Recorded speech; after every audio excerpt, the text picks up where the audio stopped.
Saya memang mencari nomor telepon Bang Haji Roma. Saya sebut namanya, saudara. Kenapa? Karena beliau sahabat saya. Saya kehilangan nomor karena apa? Karena saya punya handphone, memang nomor-nomor lama udah hilang semua, saudara. Saya cari, saya mau komunikasi. Nah, yang namanya sahabat, watawasau bil haqqi watawasau bis sabr, saudara. Akhirnya saya dapat itu nomor dan saya kontak. Saya dalam mobil, di depan saya supir saya Haji Ahmad Sarkasi, di samping saya istri saya. Artinya mereka-mereka ini jadi saksi apa yang saya bicarakan, saudara. Jadi jangan ngarang-ngarang.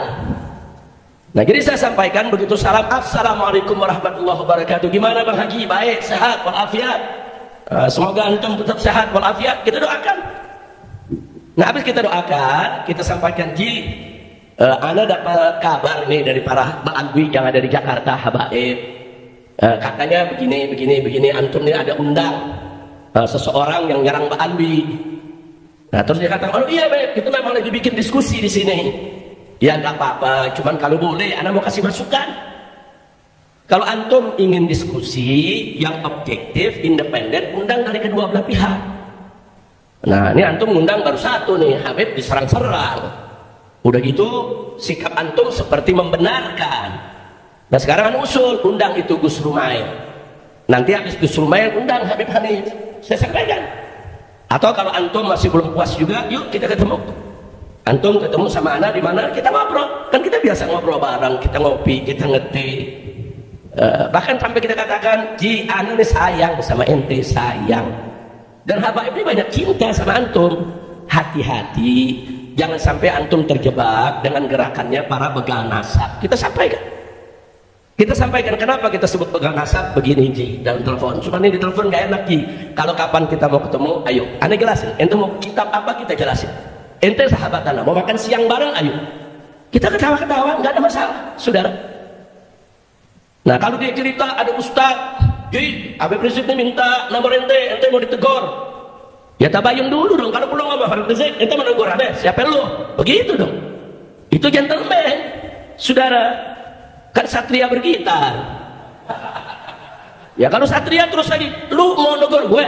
Siapa lu mau negur gue? Begitu dong.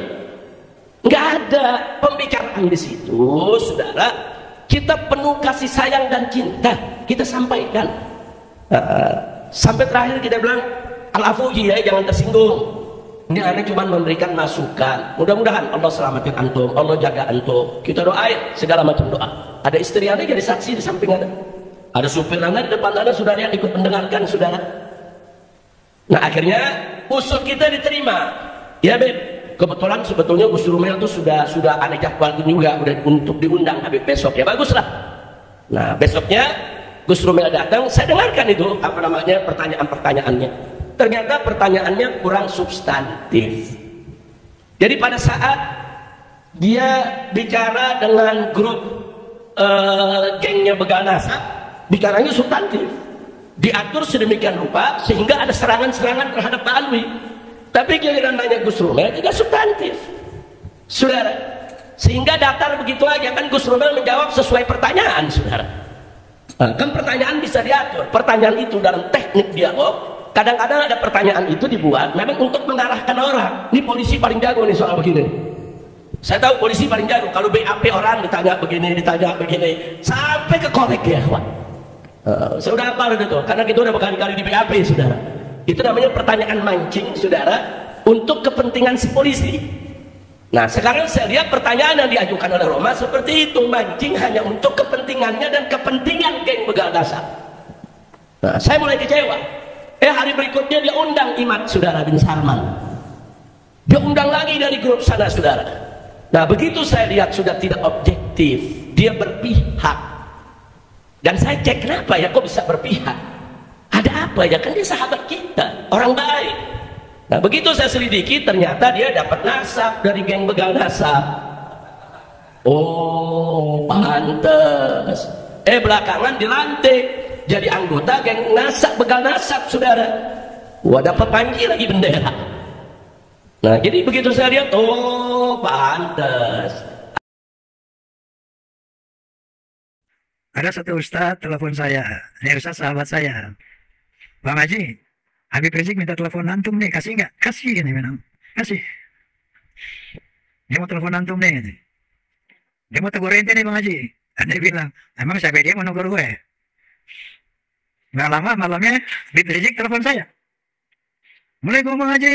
Waalaikumsalam Bib. Masya Allah, aneh kangen sama ente nih Ji. Kemana aja ente? Ya ini Habib Rizik memang teman dari muda. Dari belum menjadi ketua FPI. Teleponan deh itu. Ji ente hati-hati Ji. Ini para Ba'alwi ini semua cinta antum. Saya bilang sama Ibu, anda juga cinta Ba'alwi. Cinta baik.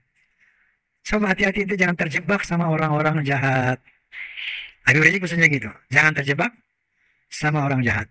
Isu nasab ini pertama muncul dengan adanya tesis Kiai Haji Imaduddin Utsman Al-Bantani. Kenapa beliau mengadakan penelitian sejarah tentang kebenaran zuriyah Nabi yang ada di Indonesia? Beliau terpanggil karena melihat arogansi oknum habaib yang tidak sesuai dengan akhlak Nabi Shallallahu Alaihi Wasallam. Misalnya saja yang marak kita dengar di media sosial bahwa seorang habib yang bodoh itu lebih mulia daripada 70 ulama yang alim. Ada lagi yang mengatakan kaki seorang habib yang bodoh lebih mulia dari 70 ulama yang alim. Kemudian ada lagi berita-berita khurafat yang disebarkan, didoktrinkan kepada umat. Misalnya saja yang sesungguhnya ini merendahkan Rasulullah Shallallahu Alaihi Wasallam. Bahwa mereka mengatakan leluhur mereka, Imam Fatih Al-Muqaddam, itu mi'raj 70 kali satu malam. Tiap malam mi'raj 70 kali satu malam menghadap Allah Subhanahu wa taala. Artinya ini merendahkan Nabi kita Muhammad sallallahu alaihi wasallam, karena Nabi kita Muhammad sallallahu alaihi wasallam seumur hidup cuma satu kali mi'raj. Banyak lagi cerita-cerita khurafat bahwa hanya dengan sehelai kertas seorang ahli maksiat, kalau bawa ini kertas surat dari seorang habib, kasih tahu sama munkar wa nakir, ini surat dari Habib Fulan, insya Allah nanti kalau ditanya jangan jawab, kasih aja surat gue, masuk surga tanpa hisab. Di situ ada salah satu kisah menarik. Ada seorang hamba Allah yang akan dimasukkan ke dalam neraka oleh Allah Ta'ala. Begitu banyak maksiatnya, luar biasa. Kemudian Allah panggil malaikat Jibril. Wahai Jibril, datang kemari. Datang malaikat Jibril, diperintah oleh Allah. Wahai Jibril, tanyakan kepada si Fulan, hambaku ini, tanyakan dia, apakah dia ini ulama apa bukan? Pertama, apakah namanya seperti nama para ulama? Apakah dia keturunan ulama? Mungkin ayahnya atau kakeknya atau buyutnya ada enggak ulama? Apakah dia pernah duduk bersama ulama? Apakah dia cinta terhadap para ulama? Apakah dia ini pernah makan dan minum bareng bersama para ulama? Tanyakan sama itu orang. Datang malaikat Jibril, tanya kepada si Fulan.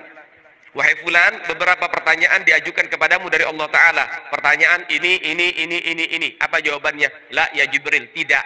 Saya bukan ulama, gak pernah hadir majelis, gak pernah duduk sama ulama, gak pernah makan sama ulama. Nama saya tidak seperti nama para ulama, saya bukan keturunan ulama, dan lain sebagainya. Datang malaikat Jibril kepada Allah Ta'ala dan mengatakan, Ya Rabbi, walaupun saya tidak mempertanyakan kepada si hamba, tapi engkau ini pasti mengetahui apa jawabannya. Karena sesungguhnya engkau ini adalah zat yang maha mengetahui. Kemudian akhirnya apa? Sesungguhnya hambamu mengatakan enggak ya Allah, tidak ya Rabb. Baik, wahai Jibril, tanya lagi pertanyaan terakhir. Apakah dia cinta terhadap seseorang yang seseorang itu cinta terhadap ulama? Artinya punya sahabat yang cinta sama ulama enggak? Punya daripada teman yang cinta sama ulama enggak? Tanyain. Datang malaikat Jibril tanya, kamu punya teman, punya sahabat yang cinta dengan ulama? Maka orang ini mengatakan, na'am ya Jibril, iya. Saya dulu di masa hidup saya punya teman. Saya punya sahabat karib. Sahabat saya ini suka hadir majelis-majelis. Sahabat saya ini cinta sama para ulama. Apa kata Allah? Wahai Jibril, cintanya dia kepada sahabatnya yang sahabatnya cinta terhadap ulama cukup menjadi alasan bagiku untuk mengampuni semua kesalahannya saat ini, pindahkan dia, masukkan ke dalam surga. Banyak lagi hurafat-hurafat yang membuat umat Islam khususnya para ulama berpikir, merenung, apakah iya turunan Nabi seperti ini? Maka muncullah penelitian dilakukan oleh Kiai Haji Imaduddin Utsman Al-Bantani, membuat tesis melalui mengadakan penelitian. Beliau meninjau sejarah secara tulisan tangan itu apa namanya? Manuskrip. Manuskrip itu sejarah yang berdasarkan tulisan tangan. Itu dari abad keempat, kelima, keenam, ketujuh, kedelapan, ke-9 awal. Apa yang dicari oleh beliau? Yang bernama Ubaidillah, yang melahirkan Alawi, yang kemudian mengembangkan Bani Alawi, turunan Alawi. Ini yang diselidiki oleh beliau, diteliti oleh beliau. Apakah ada yang namanya Ubaidillah sebagai anak dari Ahmad bin Isa? Maka ditelitilah. Abad keempat dilihat cuma 3 anak Ahmad bin Isa, yaitu Muhammad, Ali, dan Hussein. Abad kelima diteliti lagi, cuma 3 anak Ahmad bin Isa, Muhammad, Ali, dan Hussein. Abad ke-6 diteliti lagi, sampai 7, 8, 9, cuma ada 3 anaknya Ahmad bin Isa yang notabene adalah turunan Nabi, cucu Nabi. Ternyata baru di abad pertengahan 9 baru muncul itu yang namanya putra keempat dari Ahmad bin Isa yang bernama Ubaidillah. Inilah bahwa diyakini oleh Kiai Haji Imaduddin bahwa Ubaidillah ini dicangkokkan karena tidak terkonfirmasi dari 5 abad ini. Tiba-tiba muncul anak yang keempat dari Ahmad bin Isa adalah Ubaidillah. Nah, kemudian muncullah beberapa analisa dari ulama-ulama yang lain yang membenarkan tesis Kiai Imad. Saya ini muhibin kelas berat. Di sini ada muhibin nggak? Woi, ada muhibin nggak? Kalau ada, lewat lu sama gue. Aneh jadi muhibin dari kecil. Ya, saya muhibin ini dari masih muda, udah muhibin. Sampai sekarang umur saya 35 tahun masih muhibin. Berapa umur gue sana? Jadi kalau bicara muhibin, lu nggak lawan gue. Begitu saya dengar Kiai Imad pertama kali, saya suudzon sama beliau, ini orang siapa sih ini? Datang-datang merungkat nasabah Alawi, PKI kali ini orang nih. Dulu saya begitu. Karena hal ini 500 tahun, nggak pernah ada yang ganggu gugat ini nasab. 500 tahun. Dari abad keempat, 5, 6, 9, sampai ke-9, nggak ada yang ganggu gugat, nggak ada yang kutak-kutik. Ini siapa orang yang berani-berani kok merungkat, membatalkan nasabah Alawi sebagai zuriyah Nabi? Maka saya pun terpanggil untuk meneliti. Saya baca juga deh penelitian beliau. Tak, iya juga nih. Kemudian saya baca lagi dari yang mengcounter itu. Ternyata dari sana saya mulai sedikit meyakini kebenaran tesis Imaduddin, Kiai Haji Imaduddin. Saya baca counternya, katanya yang membuat itu Ali bin Abu Bakar As-Sakram. Dia bermimpi dalam mimpinya, Ubaidillah ini anaknya Ahmad bin Isa. Ubaidillah ini cucunan Nabi berdasarkan mimpi. Ini secara hujah akliyah. Ini kurang bisa dipercaya. Oke, maka saya undanglah yang namanya siapa pertama itu? Guru Gembul. Menurut ente ini Guru Gembul itu nasabah Alawi bagaimana menurut antum? Ini saya pertama kali tanya orang di luar Kiai Imaduddin. Kalau menurut beliau nih, kalau saya lihat dari daftar Ba'alawi, memang ada kejanggalan dibilang. Janggalnya bla bla bla bla bla bla bla bla bla. Anda yakin? Oh, saya yakin. Anda sudah lihat. Jadi mereka Guru Gembul sudah meninjau. Jadi Ba'alawi susunan nasab itu. Menurut beliau ada beberapa kejanggalan. Dari sana saya tertarik untuk, taruh, saya ditelepon Habib Rizik. Eh, ada satu ustaz telepon saya, ini ustaz sahabat saya, Bang Haji, Habib Rizik minta telepon antum nih, kasih nggak? Kasih ini memang, kasih. Dia mau telepon antum nih, gitu. Dia mau tegur ente nih Bang Haji. Dia bilang, emang siapa dia mau negur gue? Gak lama malamnya Habib Rizik telepon saya. Assalamualaikum Bang Haji. Waalaikumsalam Habib. Masya Allah, ane kangen sama ente nih Ji. Kemana aja ente? Nah ini Habib Rizik memang teman dari muda. Dari belum menjadi ketua FPI. Teleponan di situ. Ji ente hati-hati Ji. Ini para Ba'alawi ini semua cinta antum. Dia bilang sama Habib, anda juga cinta Ba'alawi. Cinta baik. Coba hati-hati ente jangan terjebak sama orang-orang jahat. Habib Rizik pesannya gitu. Jangan terjebak sama orang jahat. Nah, coba itu ente undang tuh Gus Romel. Dia bisa mengcounter tuh Imaduddin. Baik, sebelum ente minta, anda udah jadalkan tuh Gus Romel. Besok dia podcast sama anda. Seperti itu. Dan selanjutnya. Maka sampai podcast terakhir setelah dengan Romel baru saya undang Kiai Haji Imaduddin. Setelah itu saya undang pimpinan Rabi'atul Adawiyah, yaitu Habib Taufik Assegaf. Sayangnya beliau bersurat kepada saya nggak siap datang. Kemudian saya undang ahli genetika, Dr. Sugeng Sugiharto. Saya undang ahli filologi, Profesor Menahem Ali. Saya undang ahli sejarah, Profesor Anhar Gonggong yang baru kemarin. Udah lihat belum ente? Hai. Nah kemudian insya Allah besok, Jumat besok, saya undang Profesor, maksudnya Kiai, wakil dari Wali Songo, turunan Wali Songo, Gus Abbas dari Cirebon, Buntet. Dan insya Allah saya akan undang Habib Rizik Syihab. Akan saya undang juga yang namanya Habib Lutfi Pekalongan. Untuk apa? Untuk berdiskusi melihat yang mana yang benar, yang mana yang salah. Siapa yang benar, siapa yang salah. Karena ini sudah masalah umat, masalah bangsa. Seandainya Anda semua telah mengikuti podcast Bisikan Roma, Bincang Asik Bareng Roma, sampai yang kemarin, pasti sudah paham. Pasti Anda sudah paham bagaimana persoalan yang sebenarnya. Oke, jadi ketika ada masalah-masalah di kalangan umat Islam, di kalangan bangsa Indonesia, ini kenapa saya katakan penting? Karena ada indikasi-indikasi kaum Ba'alawi ini mau menghegemoni, mau menjajah Republik Indonesia. Contohnya dengan membuat kuburan-kuburan palsu. Banyak sekali kuburan-kuburan palsu dengan nama Habib ini, Habib itu, Habib ini, Habib itu, hampir di seluruh Indonesia, dan sebagian besar sudah dibongkar oleh umat Islam.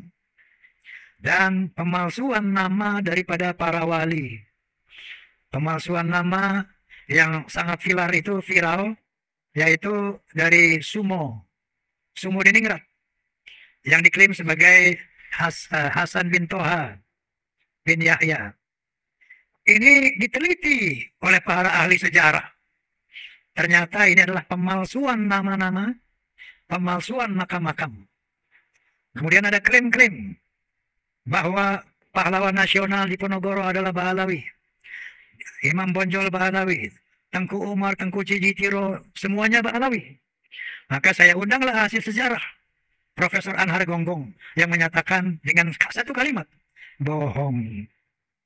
Dibuktikan dengan sejarah-sejarah. Sampai ada klaim bahwa Indonesia ini milik Tarim. Buktinya, lihat tuh, banyak kuburan wali-wali dari Tarim. Inilah kepentingan membuat kuburan-kuburan palsu. Indonesia milik Tarim. Inna lillahi wa inna ilaihi raji'un. Jadi tidak sederhana ini persoalan. Ternyata ini persoalan berat, besar.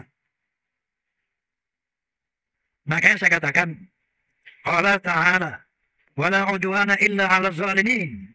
Tidak ada musuh kecuali buat orang-orang yang zalim. Maka jangan digeneralisir, jangan gebah-uyah. Saya yakin sebagian besar Habib-Habib nggak paham ini. Sebagian besar mereka nggak paham. Ada rencana jahat untuk menguasai Indonesia. Makanya kita jangan gebah-uyah. Jangan digeneralisir. Hati-hati dalam hal ini. Jadi, alhamdulillah, proses hukum dari PBNU juga sudah berjalan. Maksud saya, pengkritisian.